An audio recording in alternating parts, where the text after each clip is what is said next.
ಇಂಗ್ಲೀಷ್ನಲ್ಲಿ ಹೇಳಿದ್ದನ್ನೇ ಕನ್ನಡದಲ್ಲಿ ಹೇಳ್ತೇನೆ, ಚುಡುಕಾಗಿ ಹೇಳ್ತೇನೆ, ಅಷ್ಟು ಉದ್ದ ಹೇಳೋದಿಲ್ಲ. ಯಾಕಂದರೆ ನನಗೆ ಹಸಿವಾಗಿ ನಿದ್ರೆ ಬರ್ತದೆ.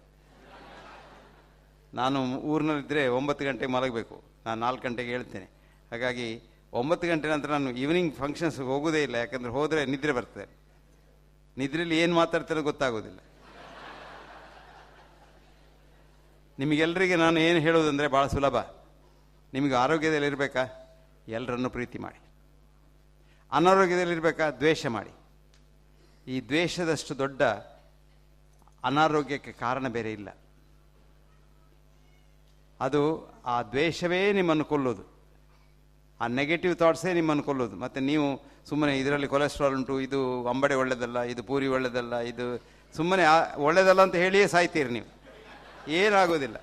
ಕೊಲೆಸ್ಟ್ರಾಲ್ ಉಂಟು. ಪ್ರೆಸಿಡೆಂಟ್ ಒಬಾಮಗೆ ಬೆಳಿಗ್ಗೆ 6 ಮೊಟ್ಟೆಯ ಆಮ್ಲೆಟ್ ಆಗಬೇಕು ಅವನು ಬ್ರೇಕ್ಫಾಸ್ಟಿಗೆ. ಎಷ್ಟು? 6 ಮೊಟ್ಟೆ. ಬಿಳಿಯಲ್ಲ, ಇಡೀ ಮೊಟ್ಟೆ. ನಿಮಗೆಲ್ಲ ಆಮ್ಲೆಟ್ ಮಾಡ್ತೀರಿ ಬಿಳಿದು, ಅದರಲ್ಲಿ ಏನೂ ಇಲ್ಲ, ಅದು ವಿಷ. ಅದು ಮೊಟ್ಟೆ ತಿನ್ನಬೇಕಾ, ಇಡೀ ಮೊಟ್ಟೆ ತಿನ್ನಿ, ಇಲ್ಲಿ ತಿನ್ನಬೇಡಿ. ಹಾಗಾಗಿ ಅದು ಇದು ತಿಂತೇನೆ ಅಂತ ಹೆದರೋದ್ರಿಂದ ನೀವು ಸಾಯ್ತೀರಿ. ಹೆದರಬೇಡಿ, ಏನೂ ತಿನ್ನಿ. ಆದರೆ 2 ವಿಷಯ ಮಾಡಿ. ಒಂದು ಐಲಿಟ್ಸ್ ಕಪ್ಲೆಟ್ ಉಂಟು. I eat when I am hungry, I drink when I am thirsty, if heavens don't fall down I will ಸರ್ಟ್ಲಿ leave till I dye.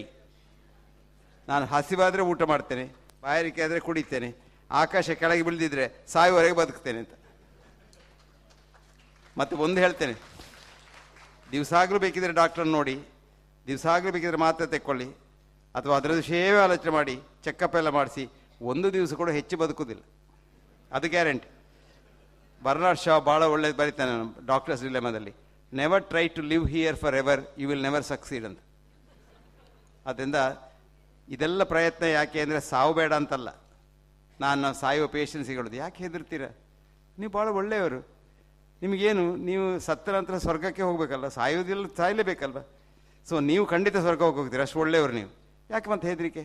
ಅಲ್ಲಿ ಹೋದರೆ ದೇವರೊಟ್ಟಿಗೆ ಕೂತ್ಕೊಳ್ಳೋದು. ಅಲ್ಲಿ ಸ್ವಲ್ಪ ಫುಡ್ ಕಮ್ಮಿ, ಅಂದರೆ ದೇವರು ಮತ್ತು ನೀವು ಮಾತ್ರ ಏನಾದರೂ ಸ್ಯಾಂಡ್ವಿಚ್ ಸಿಗ್ಬೋದು ಅಷ್ಟೇ. ಸಂತೋಷ ಆಯಿತು. ಧರ್ಮ, ಅರ್ಥ, ಕಾಮ, ಮೋಕ್ಷ. ಎಲ್ಲಿಯಾದರೆ ದೇವರ ಲೆಕ್ಕ ಇಡುವುದರಲ್ಲಿ ಅವರ ಚಾರ್ಟರ್ಡ್ ಅಕೌಂಟೆಂಟ್ ಸ್ವಲ್ಪ ತಪ್ಪು ಮಾಡಿದರೆ ನೀವು ನರಕಕ್ಕೂ ಹೋಗ್ಬೋದು. ಏನಂತೆ, ಅಲ್ಲಿ ತುಂಬ ಜನ ಫ್ರೆಂಡ್ಸ್ ಇದ್ದಾರೆ, ಮತ್ತು ಅಲ್ಲಿ ದೇವರು ಅಡಿಗೆಗೆ ತುಂಬ ಭಟ್ರನ್ನೆಲ್ಲ ಮಾಡಿದ್ದಾರೆ, ಒಳ್ಳೆಯ ಊಟ ಸಿಗ್ತದೆ. ಸೊ ಅಲ್ಲಿಯೂ ಸಂತೋಷ. ಹಾಗಿದ್ದರೆ ಸಾಯಬೇಕು ಅಂತಿಲ್ಲ. ಇಲ್ಲಿ ಏನಾದರೂ ಒಳ್ಳೇದು ಮಾಡಿ, ಹೋದಲ್ಲಿ ಕೂಡ ಒಳ್ಳೇದು ಮಾಡ್ತೀರಿ ಅಂತ. ಹಾಗೆ ಹೆದರಿಕೆಯಿಂದಲೇ ಜನ ಸಾಯುವುದು, ಹೆದರಿ ಸಾಯುವುದು. ಕಾಯಿಲೆ ಹೆದರಿಕೆ, ಕಾಯಿಲೆ ಬರ್ತದೆ, ಕಾಯಿಲೆ ಬರ್ತದೆ, ಕಾಯಿಲೆ ಬರ್ತದೆ, ಸಾಗಲು ಎಣಿಸೋದು. ನನ್ನೊಬ್ಬಳು ನೇಬರ್ ಇದ್ದಾಳೆ, ಪ್ರತಿ ದಿವಸ ಬರೋದು. ಈಗ ಅಲ್ಲ, ಒಂದು 25 ವರ್ಷದಿಂದ, ನನ್ನ ಗಂಡನಿಗೆ ಡಯಾಬಿಟಿಸ್ ಡಾಕ್ಟ್ರೆ, ನನಗೆ ಬರ್ತದಾ? ಅದೇ, ಗಂಡನ ಮುಟ್ಬೇಡ, ಬರ್ತದೆ ಹೇಳಿ ಹೇಳಿ ಹೇಳಿ ಹೇಳಿ ಅವಳಿಗೇನಿರಲಿಲ್ಲ. ಮೊನ್ನೆ ಸಕ್ಕರೆ ಹೆಚ್ಚಾಗಿ. ಇಲ್ಲ, ನೀವು ಬರೋದಿಲ್ಲ ಅಂತ ಹೇಳಿದಿರಲ್ಲ ಡಾಕ್ಟ್ರೆ, ನೋಡಿ ಈಗ ನನ್ನ ಅವಸ್ಥೆ. ನಾನು ಹೇಳಿದೆ, ನೀನು ಸತ್ತೋಗೋದಿಲ್ಲ, ಏನಾಗೋದಿಲ್ಲ, ನಿನಗೆ ಹೆದರಬೇಡ ಅಂತ. ಇದು ಈ ಹೆದರುದು, ಆ ಹೆದರಿಕೆ ಒಂದು ಬಿಡಿ. ಮನಸ್ಸನ್ನು ಧೈರ್ಯ ಮಾಡಿಕೊಳ್ಳಿ. ನಾನು ಇದ್ದಷ್ಟು ಕಾಲ ಬದುಕ್ತೇನೆ, ಇಷ್ಟರವರೆಗೆ ನಾನು ಸರಿ ಇದ್ದೇನೆ. ನಾಳೆ ಗೊತ್ತಿಲ್ಲ, ನಾಳೆ ಗೊತ್ತಿಲ್ಲ, ನಾಳೆ ಯಾರಿಗೂ ಗೊತ್ತಿಲ್ಲ. ನಾಳೆ ಏನಾಗುತ್ತೆ. ನಾನು ಯಾವಾಗಲೂ ಹೇಳೋದು, ಸಂತೋಷ ಬೇಕಾ? 365 ಸಲ 2 ದಿವಸ ಮರ್ತಬೇಡಿ, 2 ದಿವಸಕ್ಕೆ ರಜೆ ಕೊಡಿ. ಬಾಕಿ ಉಳಿದ 363 ದಿವಸ ನಿಮಗೆ ಸಂತೋಷ. ಆ 2 ದಿವಸ ಯಾವುದು? ನಾಳೆ ಮತ್ತು ನಿನ್ನೆ. ನೀವು ಮನೆಗೆ ಹೋಗಿ ಆಲೋಚನೆ ಮಾಡಿ, ನೀವು ಯಾಕೆ ಬರಿ ಮಾಡೋದು? ನಾನು ನಿನ್ನೆ ಹಾಗೆ ಮಾಡಬಾರ್ದಿತ್ತು, ನಾನು ಹೀಗೆ ಮಾಡಿದರೆ ನನಗೆ ಲಾಭ ಹೆಚ್ಚು ಸಿಗ್ತಿತ್ತು, ನಿನ್ನೆ ಸತ್ತೋಯ್ತು, ಇವತ್ತೇನು ಮಾಡಲಿಕ್ಕೆ ಉಂಟದ್ರ ವಿಷಯ? ಅದನ್ನೇ ಬರಿ ಮಾಡಿ ಸಾಯ್ತೀರಾ? ಅಥವಾ ನಾಳೆ ಏನಾಗ್ತದ, ನನ್ನ ಮಗನ ಪರೀಕ್ಷೆ ಬಂತು, ಏನಾಗ್ತೋ, ಅದೆಲ್ಲ ಸತ್ತಿದ್ದೀರಿ. ಆ 2 ದಿವಸ ಬಿಡಿ, ಮತ್ತು ಸಂತೋಷ ಅಲ್ವಾ? ಸೊ ಮನಸ್ಸಿಗೆ ಸಂತೋಷ ಇರಲಿ. ಮನಸ್ಸೆಲ್ಲಿ ಉಂಟು? ಎಲ್ಲ ಕಡೆಯಲ್ಲಿ ಉಂಟು. ನಿಮ್ಮ ಮನಸ್ಸು ನನ್ನ ಮನಸ್ಸು ಒಂದೇ. ನಾನು ನಿಮ್ಮ ಮನಸ್ಸನ್ನು ಇನ್ಫ್ಲುಯೆನ್ಸ್ ಮಾಡ್ಬೋದು. ಅದಕ್ಕೆ ಹೇಳೋದು ಹಿಪ್ನೋಸಿಸ್ ಅಂತ. ನಾವು ಡಾಕ್ಟ್ರುಗಳೆಲ್ಲ ಎಂತ ಮಾಡೋದು? ನಿಮ್ಮನ್ನು ಮಂಗ ಮಾಡೋದು. ನೀವು ನಮ್ಮ ಮೇಲೆ ಫೇತ್ ಇದ್ದರೆ ನಾನು ಹೇಳಿದ್ದನ್ನು ನೀವು ನಂಬ್ತೀರಿ, ಸತ್ಯ ಅದು. ನಾನು ಹೇಳಿದ್ದು ಸಾಕು, ನಿಮ್ಮ ಕಾಯಿಲೆ ಗುಣ ಆಗ್ತದೆ. The most powerful 2 drugs mankind ever invented ಅಂತ ಬರೆದ ಯಾರು? Oliver Wendell Holmes. ಒಬ್ಬ ಬಹಳ ದೊಡ್ಡ ಡಾಕ್ಟ್ರು, ಹಾರ್ವರ್ಡ್ನಲ್ಲಿ ಕಲಿತ, ಹಾರ್ವರ್ಡ್ನಲ್ಲಿ ಡಾಕ್ಟರ್ ಆದ, ಕೊನೆಗೆ ಎಣಿಸಿದ ಡಾಕ್ಟ್ರ್ ಕೆಲಸ ಒಳ್ಳೆಯದಲ್ಲ ಅಂತ ಬಿಟ್ಟು ಪದ್ಯ ಬರೀಲಿಕ್ಕೆ ಶುರು ಮಾಡಿದ. ಅವನು ಒಂದು ಒಳ್ಳೆ ಪದ್ಯ ಹೇಳ್ತಾನೆ, the 2 most powerful drugs mankind has ever invented on this planet are the 2 kind words of a good doctor. Doctor ಒಳ್ಳೆಯವನಾಗಿರ್ಬೇಕು. ನಾನು ಯಾವಾಗಲೂ ನಮ್ಮ ಸ್ಟೂಡೆಂಟ್ಸ್ಗೆ ಹೇಳೋದು, ರಾಜೇಂದ್ರನಿಗೆ ಗೊತ್ತುಂಟು, ನೀನು ಕಲಿತ ನಿನ್ನ ಡಿಗ್ರಿ ಮುಖ್ಯ ಅಲ್ಲ, ನೀನು ಎಂಥ ಮನುಷ್ಯ ಅದು ಮುಖ್ಯ. ನಿನಗೆ ಪ್ರೀತಿ ಇರಬೇಕು, ನಿನಗೆ ಎಂಪತಿ ಇರಬೇಕು, ಸಿಂಪತಿ ಅಲ್ಲ. ಸಿಂಪತಿ ಎಲ್ರಿಗುಂಟು, ಓ ಪಾಪ ಅವನಿಗೆ ಸೀಕು ಅತ್ಲೇ ಹೋದವ ಬರ್ತೈತೆ. ಎಂಪತಿ ಅಂದರೆ ಅವನಿಗೆ ಸೀಕು ಅಂದರೆ ನಿಮಗೆ ಸೀಕು ಬಂದಷ್ಟು ನಿಮಗೆ ಕಷ್ಟ ಆಗಬೇಕು. ಅದಕ್ಕೆ ನೀವೇನಾದರೂ ಮಾಡಬೇಕು. ಅದಕ್ಕೆ ಡಾಕ್ಟ್ರಿಗೆ ಹೇಳೋದು, ಅದನ್ನು ನೀವು ಜೀವನದಲ್ಲಿ ಅಳವಡಿಸಿ. ಎಲ್ಲರನ್ನೂ ಪ್ರೀತಿ ಮಾಡಿ, ಸರ್ವಭೂತ ಪ್ರೀತಿ. ಎಲ್ಲರನ್ನೂ ಅಂದರೆ ಪ್ರಾಣಿ, ಹಕ್ಕಿ, ಎಲ್ರಿಗೂ ಪ್ರೀತಿ ಮಾಡಿ. ಅವುಗಳು ನಮ್ಮ ಹಾಗೆ ಅಲ್ವಾ? ಹಾಗಾಗಿ ಎಲ್ಲರನ್ನೂ ಪ್ರೀತಿ ಮಾಡಿದರೆ ಈ ಲೋಕದಲ್ಲಿ ಮನುಷ್ಯನಿಗೆ ಏನೂ ಕಷ್ಟ ಇಲ್ಲ. ಮತ್ತು ಕಾಯಿಲೆ ಎಲ್ಲ ಬರೋದು ಮನಸ್ಸಿನಿಂದ. ದೇಹಕ್ಕೆ ಕಾಯಿಲೆ ಬರೋದಲ್ಲ. ದೇಹ ಅಂದರೆ ಮನಸ್ಸೇ. ಈಗ ಕ್ವಾಂಟಮ್ ಫಿಸಿಕ್ಸ್ನಲ್ಲಿ ದೇಹಕ್ಕೆ ಮನಸ್ಸಿಗೆ ಏನು ವ್ಯತ್ಯಾಸ ಇಲ್ಲ, ಮ್ಯಾಟ್ರಿಗೂ ಎನರ್ಜಿಗೆ ಏನು ವ್ಯತ್ಯಾಸ ಇಲ್ಲ, ಶಕ್ತಿಗೂ ವಸ್ತುವಿಗೆ ಏನು ವ್ಯತ್ಯಾಸ ಇಲ್ಲ. ಅದು ಎರಡು ಒಂದೇ. ಅದಕ್ಕೆ ಎ ಡ್ಯುಯಾಲಿಟಿ ಅಂತ ಹೇಳೋದು, ಅದಕ್ಕೆ ಅದ್ವೈತ ಅಂತ ಹೇಳೋದು. ಆ ಅದ್ವೈತವನ್ನು ನಾವು ನೆನೆಸಿದರೆ, ನಾವು ಸುಖದಲ್ಲಿದ್ದರೆ, ಬೇರೊಬ್ಬರು ಸುಖದಲ್ಲಿ ಇರಬೇಕು ಅಂತ ಎಣಿಸಿದರೆ, ಇನ್ನೊಬ್ರು ಹಾಳಾಗಬಾರ್ದು ಅಂತ ಎಣಿಸಿದರೆ ನಿಮಗೇನಾಗೋದಿಲ್ಲ. ಇನ್ನೊಬ್ರು ಹಾಳಾಗಬಾರ್ದು ಆಗಬೇಕು ಎಣಿಸಿದರೆ ನಿಮ್ಮ ಕಣಗಳೇ ನಿಮ್ಮ ಕಣಗಳನ್ನು ದ್ವೇಷಿಸ್ತವೆ. ನಿಮ್ಮ ಕಣವನ್ನು ಎಷ್ಟು ಪ್ರೀತಿ ಮಾಡ್ತಂತ ಹೇಳಿದೆಲ್ಲ, ಎಲ್ಲ ಕಣಗಳು ಡಾನ್ಸ್ ಮಾಡ್ತವೆ. ಮತ್ತು ಈ ಕ್ರಿಮಿಗಳನ್ನು ಕೊಲ್ಲಿಕ್ಕೆ ಹೋಗಬೇಡಿ. ಡೆಟಾಲ್ ಸಾಬೂನು ಮತ್ತು ಎಂಥದ್ದು ಅದೆಲ್ಲ ಹಾಕ್ಲಿಕ್ಕೆ ಹೋಗಬೇಡಿ. ಕ್ರಿಮಿಗಳು ಬೇಕು ನಮಗೆ. ಕ್ರಿಮಿ ಇಲ್ಲದಿದ್ದರೆ ನೀವು ಸಾಯ್ತೀರ. ಬಾಯಿಯಿಂದ ಕುಂಡೆವರೆಗೆ ಎಷ್ಟು ಕ್ರಿಮಿ ಉಂಟು ಗೊತ್ತುಂಟ? ಎಷ್ಟುಂಟು? 10⁻13 100,000 ಬಿಲಿಯನ್ ಜರ್ಮ್ಸ್. ಅವುಗಳಿದ್ದರೆ ಮಾತ್ರ ನಿಮಗೆ ಆರೋಗ್ಯ. ನಾನು ಕೊಟ್ಟ ಒಂದು ಆ್ಯಂಟಿಬಯೋಟಿಕ್ ತಿಂದರೆ ಅದರಲ್ಲೊಂದು ಮಿಲಿಯಾಂತರ ಸತ್ತೋಯ್ತು. ಒಂದು ವಾರಕ್ಕೆ ನಿಮಗೆ ಟೇಸ್ಟ್ ಇಲ್ಲ ಬಾಯಲ್ಲಿ, ಹೊರಗಡೆ ಸರಿ ಇಲ್ಲ, ಹೊಟ್ಟೆಯಲ್ಲಿ ಗುಡುಗುಡು. ಇದೆಲ್ಲ ಯಾಕೆ? ಕ್ರಿಮಿಗಳನ್ನು ಕೊಂದಿದ್ದೀರಾ. ನಿಮ್ಮ ಕ್ರಿಮಿಗಳು ಒಳ್ಳೆದಿದ್ದರೆ, ಈಗ ಲೇಟೆಸ್ಟ್ ಅಂತ ಗೊತ್ತಾ ನಿಮಗೆ, ಬಹಳ ಜೋರಿನ ಕ್ರಿಮಿ ಕಾಯಿಲೆ ಬಂದು ಸಾಯುವ ಪೇಷಂಟ್ಸಿಗೆ ಯಾವ ಆ್ಯಂಟಿಬಯೋಟಿಕ್ಸ್ ವರ್ಕ್ ಆಗದಿದ್ದರೆ ಇನ್ನೊಬ್ಬರ ಮಲ ಕೊಡೋದು, ಫೀಕಲ್ ಟ್ರಾನ್ಸ್ಪ್ಲಾಂಟ್ ಅಂತ. ಅದನ್ನೇ ಈಗ ಒಂದು ಸ್ಟೆಪ್ ಮೇಲೆ ಹೋಗಿದ್ದಾರೆ ಅಮೆರಿಕದಲ್ಲಿ. ಅದರ ಹಳದಿ ಬಣ್ಣ ತೆಗೆದು ಅದನ್ನೇ ನೀರನ್ನು ಒಂದು ಕ್ಯಾಪ್ಸೂಲಲ್ಲಿ ಹಾಕ್ತಾರೆ. ಅದು ಪೂಪ್ ಕ್ಯಾಪ್ಸೂಲ್ ಅಂತ ಹೇಳೋದು. $5 ಅದಕ್ಕೆ. ನಿಮಗೇನಾದರೂ ಆರೋಗ್ಯ ಒಳ್ಳೆಯದಾಗಬೇಕಾದ್ರೆ ಒಂದು 2 ಕ್ಯಾಪ್ಸೂಲ್ ತಿಂದರೆ ಆಯ್ತು. ನಾವೆಲ್ಲ ಸಣ್ಣದಿರುವಾಗ ಇಷ್ಟಿಷ್ಟು ಉದ್ದದ ಹುಳ ಬರ್ತಾಯಿತ್ತು ಇತ್ಲಾಗಿಂದ ಅಲ್ವಾ ನೇರ? ಆ ಹುಳ ಹೊಟ್ಟೆಯಲ್ಲಿದ್ದರೆ ನಿಮ್ಮ ಆರೋಗ್ಯ ಬಹಳ ಒಳ್ಳೆಯದು. ಅದಕ್ಕೀಗ ಅಮೆರಿಕದಲ್ಲಿ ಅದರದ್ದೇ ಇದು ಸಿಗ್ತದೆ, ಸ್ಯಾಶೆ. ಆ ಹುಳದ ಮೊಟ್ಟೆ ಒಂದು $5 ಕೊಟ್ಟು ಅದನ್ನು ತಿನ್ನೋದು ಗಟ್ಟಿಯಾಗಿ. ಇದರ ಅರ್ಥ ಏನು? ನಮ್ಮ ಪೂರ್ವಜರು, ನಮ್ಮ ಅಜ್ಜಿ ಏನು ಹೇಳ್ತಾ ಇದ್ರು ಅದೆಲ್ಲ ಕರೆಕ್ಟ್. ರುಸ್ತುಮ್ ರಾಯ್ ಅವರು ಬಹಳ ದೊಡ್ಡ ರಿಸರ್ಚ್ ಮಾಡಿದ್ರು. ಅವ್ರಿಗೆ 21 ಸಲ ನೊಬೆಲ್ ನಾವೆಲಿಸ್ಟ್ ಆಗಿದೆ. ಎಂಥದಕ್ಕೆ? ಅವ್ರ ಅಜ್ಜಿ ಅವ್ರಿಗೆ ಹೇಳ್ತಾ ಇದ್ರು, ಅವ್ರು ಚಿಕ್ಕದಿರುವಾಗ, ಬೆಳ್ಳಿ ಬಟ್ಟಲಿನಲ್ಲಿ ಊಟ ಮಾಡು, ಬೆಳ್ಳಿ ತಟ್ಟೆಯಲ್ಲಿ ನೀರು ಕುಡಿ. ಇವರು ದೊಡ್ಡ ಸೈಂಟಿಸ್ಟ್ ಆದರು, ಮೆಟೀರಿಯಲ್ ಸೈಂಟಿಸ್ಟ್ ಆದರು. ಅವ್ರು ಹೇಳ್ತಿದ್ರು, ಯಾಕೆ ನಮ್ಮ ಅಜ್ಜಿ ಹೇಳ್ತಾ ಇದ್ರು ಈ ಸಿಲ್ವರ್ನಲ್ಲಿ ಎಂತ ಉಂಟು ಅಂತ ಸ್ಟಡಿ ಮಾಡಿ ಅವರು ನ್ಯಾನೋ ಸಿಲ್ವರ್ ಕಂಡು ಹುಡುಕಿದ್ರು. ಈಗ ನಾವು ನ್ಯಾನೋ ಸಿಲ್ವರ್ ಮಾಡ್ತೇವೆ, ಮಂಗಳೂರಿನಲ್ಲಿ ಮಾಡ್ತೇವೆ. ಎಂಥ ಕಾಯಿಲೆ ಇದ್ರೂ ಗುಣ ಆಗ್ತದೆ, ಎಂಥ ಕ್ರಿಮಿ ಸತ್ತು ಹೋಗ್ತದೆ ಅದರಲ್ಲಿ. ನಿಮ್ಮ ತೆಂಗಿನ ಎಣ್ಣೆಯಲ್ಲಿ ಕೊಬ್ಬರಿ ಎಣ್ಣೆ, ಮೈಸೂರವ್ರು ತೆಂಗಿನ ಎಣ್ಣೆ ಅಂದರೆ ಅರ್ಥ ಆಗೋದಿಲ್ಲ.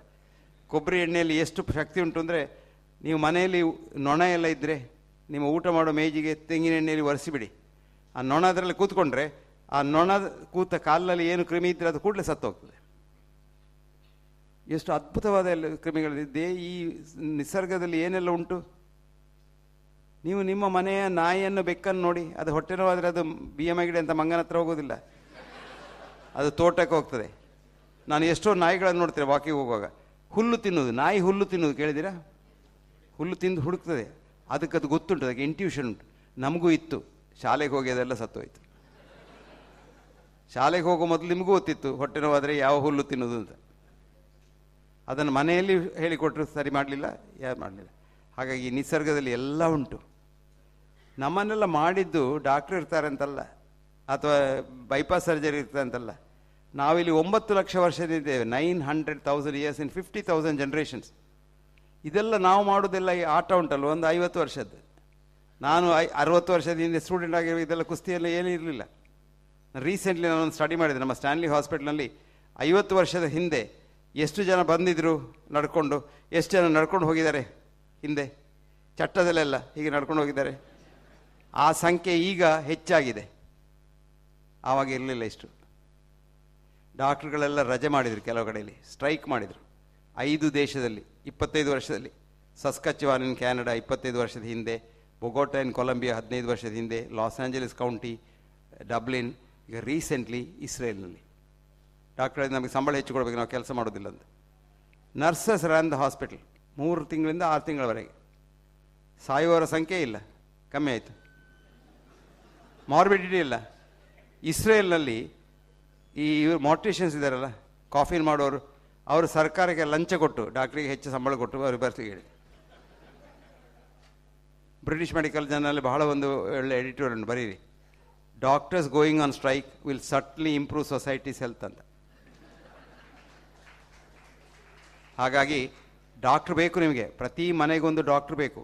ಡಾಕ್ಟ್ರ್ ಇಲ್ಲದಂತೆ ಮನೆ ಇರಬಾರ್ದು. ಅದಕ್ಕೆ ಹೇಳೋದು ಫ್ಯಾಮಿಲಿ ಫಿಸಿಷಿಯನ್. ಯಾಕೆ? ನಿಮಗೆ ನಿಮ್ಮಷ್ಟಕ್ಕೆ ಔಷಧಿ ತೆಕ್ಕೊಳ್ಬೇಡಿ, ಕಾಯಿಲೆಗಳನ್ನು ಏನು ಇದು ಮಾಡಬೇಡಿ, ನೆಗ್ಲೆಕ್ಟ್ ಮಾಡಬೇಡಿ. ಏನೋ ಒಂದು ಸಿಮ್ಟಮ್ ಇದ್ದರೂ ಡಾಕ್ಟ್ರ್ ಹತ್ರ ಹೋಗಿ ಕೇಳಿ, ಯಾಕೆ ಉಂಟು ನನಗೆ ಒಂದು ಕನ್ಸಲ್ಟೇಷನ್. ನಾನು ಡಾಕ್ಟ್ರಿಗೆ ಹೇಳೋದು, ನೀವು ಕನ್ಸಲ್ಟೇಷನ್ ಫೀಸ್ 10,000 ರೂಪಾಯಿ ಮಾಡಿ, ಆಂಜಿಯೋಪ್ಲಾಸ್ಟಿ ಸುಮ್ಮನೆ ಮಾಡಿ 50 ಲಕ್ಷ ತೆಕ್ಕೊಳ್ಳೋದು ಬೇಡ. ಇಷ್ಟೇ ವ್ಯತ್ಯಾಸ. ದುಡ್ಡು ತೊಂದರೆ ಇಲ್ಲ, ದುಡ್ಡು ಬರಬೇಕು, ದುಡ್ಡು ಬರ್ತದೆ. ಆದರೆ ದುಡ್ಡು ಮತ್ತು ಅವನ ಹೆಣ ಎರಡೂ ಹಿಂದೆ ಕೊಡೋದು ಬೇಡ ಅಂತ. ಮುಂಚಿನ ಕಾಲದಲ್ಲಿ ಆಯುರ್ವೇದದಲ್ಲಿ ಹೇಳ್ತಾನೆ, ವೈದ್ಯರಾಜೋ ನಮಸ್ತುಭ್ಯಂ, ಯಮರಾಜ ಸಹೋದರ, ನಿನಗೆ ನಮಸ್ಕಾರ, ಯಾಕಂದರೆ ನೀನು ಯಮರಾಜನ ತಮ್ಮ. ಅದು ಇನ್ಸಲ್ಟ್ ಅಲ್ಲ, ಪ್ರೈಸ್. ಯಮರಾಜ ಒಬ್ಬನೇ ಎಥಿಕಲ್ ರಾಜ. ಅವನು ನಾಯಿಯನ್ನಾಗಲಿ ಮನುಷ್ಯನ ಒಂದೇ ರೀತಿ ಕೊಲ್ತಾನೆ, ರಾಜನನ್ನು ಹಾಗೆ ಕೊಲ್ತಾನೆ. ಹಾಗಾಗಿ ಅವನು ಒಳ್ಳೇದು. ಆದರೆ 2ನೇ ಲೈನ್ ಉಂಟದು ಒಳ್ಳೆಯದಲ್ಲ. ಯಮಸ್ತು ಹರತೆ ಪ್ರಾಣಾನ್, ಯಮ ಮಾತ್ರ ಪ್ರಾಣ ತೆಕ್ಕೊಂಡು ಹೋಗ್ತಾನೆ. ವೈದ್ಯೋ ಪ್ರಾಣಾನ್ ಧನಾನೀಚ, ನೀನು ದುಡ್ಡು ಪ್ರಾಣ ಎರಡು ಕೊಂಡು ಹೋಗ್ತೀಯ.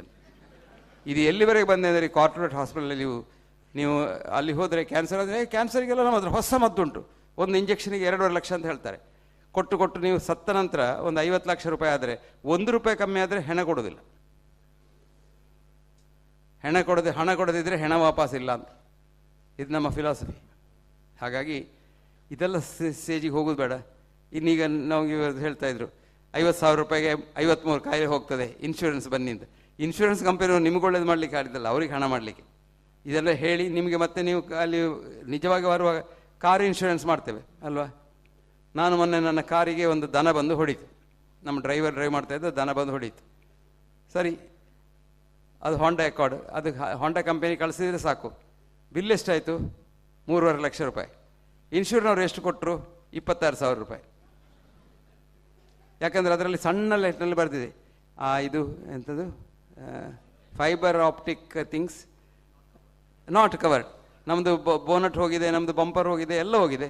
ಅದಕ್ಕೆ ಆಯಿತು 2.5 ಲಕ್ಷ ರೂಪಾಯಿ. ಅದು ಕವರ್ ಇಲ್ಲ. ಮತ್ತೆಂಥದ್ದು ಎಂಥದೊಂದು ಇಂಜಿನ್ದು ಪಾರ್ಟ್ ಹೋಗಿದೆ ಅಂತ, ಅದಕ್ಕೆ ಕೊಡ್ತಾರೆ ಅವರು 26,000 ರೂಪಾಯಿ. ಇನ್ಶೂರೆನ್ಸ್ ಕಂಪನಿಯವರು ನಮ್ಗೆ ಒಳ್ಳೇದು ಮಾಡೋದಲ್ಲ. ಅಮೇರಿಕಾದಲ್ಲಿ ಈಗ HMOs ಇನ್ಶೂರೆನ್ಸ್ ಕಂಪನೀಸ್ ದಿವಸಕ್ಕೊಂದೊಂದು ಸಾಯ್ತಾ ಉಂಟು. ಯಾಕಂದರೆ ನಿಜವಾಗಿ ನಿಮ್ಮ ಕಾಯಿಲೆ ಬಂದಾಗ ಅವ್ರು ದುಡ್ಡು ಕೊಟ್ಟರೆ ಈಗಿನ ರೇಟ್ನಲ್ಲಿ ಅವ್ರ ಕಂಪನಿ ಮೆಚ್ಚಬೇಕು. ಹಾಗಾಗಿ ಇದೆಲ್ಲ ಸುಳ್ಳು. ನಮ್ಮನ್ನು ನಾವು ಪ್ರೀತಿಯಲ್ಲಿ ಇಟ್ಟುಕೊಳ್ಳುವ, ಒಬ್ಬರನ್ನೊಬ್ಬರು ಪ್ರೀತಿ ಮಾಡುವ, ಕಾಯಿಲೆ ಬರುವುದಿಲ್ಲ, ದ್ವೇಷ ಬೇಡ, ಎಲ್ಲರೂ ಫ್ರೆಂಡ್ಸ್ ಆಗುವ. ಆಪ್ತೋಪಸೇವಿ ಭವೇತ್ ಆರೋಗ್ಯಂ, ಎಲ್ಲರೂ ನನ್ನ ಸಂಬಂಧ. ಆಚಾರ್ಯರು ನಮ್ಮ ಸಂಬಂಧ, ಅಮ್ಮನೂ ಸಂಬಂಧ, ರಾಮ್ಕಿ ಸಂಬಂಧ, ರಾಜೇಂದ್ರ ಸಂಬಂಧ, ನಮ್ಮ ಕ್ಯಾಪ್ಟನ್ ಗಣೇಶ್ ಕಾರ್ಣಿಕನ ಅಣ್ಣ ಕೂಡ ನಮ್ಮ ಸಂಬಂಧ. ಏನು ವ್ಯತ್ಯಾಸ? ಬ್ರಾಹ್ಮಣ ಬೇರೆ ಶೂದ್ರ ಬೇರೆ ಅಂತಿಲ್ಲ, ಎಲ್ಲರೂ ಒಂದೇ. ಜನ್ಮದಿಂದ ಏನಾಗೋದು? ಪ್ರಾಣಿ. ಜನ್ಮನೇ ಜಾಯತೆ ಜಂತು, ಕರ್ಮಣೇ ಜಾಯತೆ ದ್ವಿಜಃ. ಒಳ್ಳೆ ಕೆಲಸ ಮಾಡಿದ್ರೆ ಬ್ರಾಹ್ಮಣ ಆಗ್ತೀರಿ ಅಷ್ಟೇ, ಒಳ್ಳೆ ಕೆಲಸ ಮಾಡದಿದ್ರೆ ನೀವು ಶೂದ್ರನೇ. ಹಾಗಾಗಿ ನಾವೆಲ್ಲರನ್ನು ಪ್ರೀತಿ ಮಾಡುವ, ಮೇಲೆ ಕೆಳೆ ಅಂತ ಬೇಡ.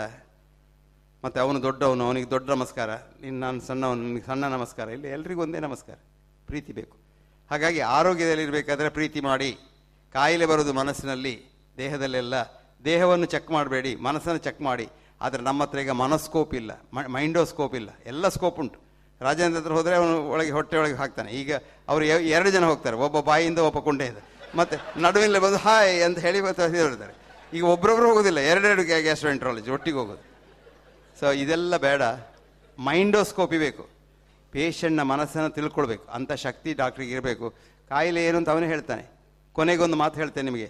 ನಮ್ಮ ದೊಡ್ಡ ಡಾಕ್ಟ್ರ್ ಇದ್ದರು, ಅವ್ರು ಹೇಳಿದರು, if you listen to your patient long enough, he will tell you what is wrong with him. ಇವತ್ತು ಯಾರು ಡಾಕ್ಟ್ರಿಗೆ ಮಾತಾಡ್ಲಿಕ್ಕೆ ಪುರ್ಸೋತುಂಟು? ಅವ್ರ ಹೆಸರು ಲಾರ್ಡ್ ಪ್ಲಾಟ್ ಅಂತ. ಅವರು ದೊಡ್ಡ ಯೂನಿವರ್ಸಿಟಿ ಕಾಲೇಜ್ ಹಾಸ್ಪಿಟಲ್ನಲ್ಲಿ ಪ್ರೊಫೆಸರ್ ಮೆಡಿಸಿನ್ ಆಗಿದ್ದರು, ಬಹಳ ದೊಡ್ಡ ಜನ ಅವರು. ಅವರು ಸಾಯುವ ಮೊದಲೊಂದು ಆರ್ಟಿಕಲ್ ಬರೆದಾರೆ, how to avoid modern medicine ಅಂತ. ಇದರೆಲ್ಲ ಈ ಉಪದ್ರ ಇಲ್ಲದೆ ಹೇಗೆ ಬದುಕುವುದು ಅಂತ ಒಳ್ಳೆ ಆರ್ಟಿಕಲ್, ನೀವು ಓದಿ. ಲಾರ್ಡ್ ಪ್ಲಾಟ್ ಅಂತ ಅವರ ಹೆಸರು, PLATT, how to avoid modern medicine. ಅದು ಬಹಳ ಹಿಂದೆ ಬರೆದದ್ದು, ಸಿಗ್ತದೆ ಇಲ್ಲೋ ಇಂಟರ್ನೆಟ್ನಲ್ಲಿ ಗೊತ್ತಿಲ್ಲ, ಸಿಗ್ಬೋದು. ಹಾಗಾಗಿ ನಿಮಗೆಲ್ಲ ನಮಸ್ಕಾರ. ನೀವು ತುಂಬ ಪ್ರೀತಿ ಮಾಡಿದ್ದೀರಾ, ನಾನು ನಿಮ್ಮನ್ನೆಲ್ಲ ಪ್ರೀತಿ ಮಾಡ್ತೇನೆ. ನಮಸ್ಕಾರ.